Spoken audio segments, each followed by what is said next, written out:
emergent weather message. The National Weather Service in Cleveland has issued a severe thunderstorm warning for northeastern Ashtabula County, northwestern Crawford County, Pennsylvania, until 4 p.m. Eastern Daylight Time.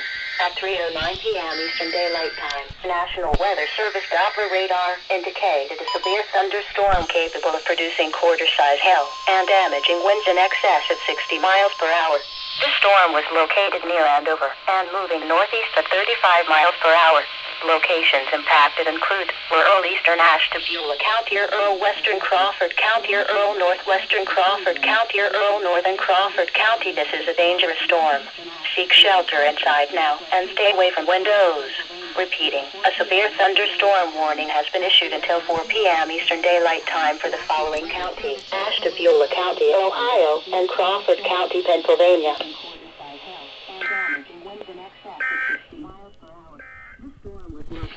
Urgent weather message.